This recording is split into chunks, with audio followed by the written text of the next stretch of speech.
ماته یاد زمرو خارې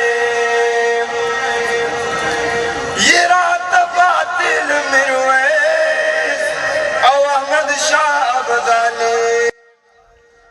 ننګرهار کې د اطلاعات او کلتور ریاست له لوري یو ځل بیا د نارنج ګل دودیزه مشاعره ترسره شوه چې ګڼ شمېر شاعرانو او د ادب مینهوالو پکې برخه اخیستې وه.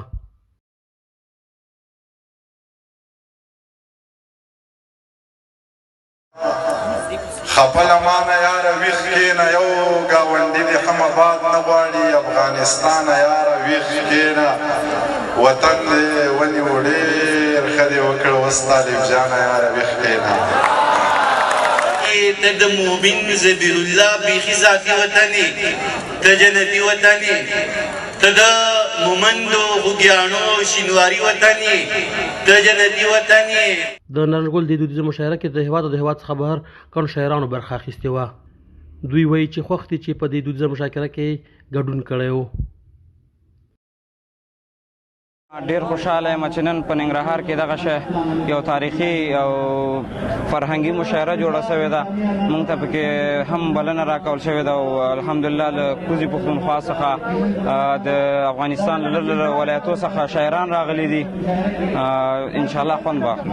وزیر صاحب اوس په ننګرهار کې هم خوشحاله یم د نارنج ګل مشاعره کې شرکت دپاره راغلی یم.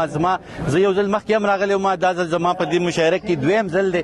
زه خوشحاله یم. زه د افغانستان اسلامي امارت ته مبارکباد ورکوم. زه د کلتور د وزارت ته هم زه د دې مبارکباد ورکوم. دې سره سره زه د ننګرهار چې کوم اطلاعات او کلتور ریاست دې ته مبارکباد ورکوم. دا ډېر غوره ګام دی او دا نور هم ښه خبره ده چې لرې پښتونخوا نه هم شاعران راغلي. د شاعرانو ترڅنګ یو شمېر خوږ ژبو ترنم کوونکو پکې خپلې ترنمې واورولې.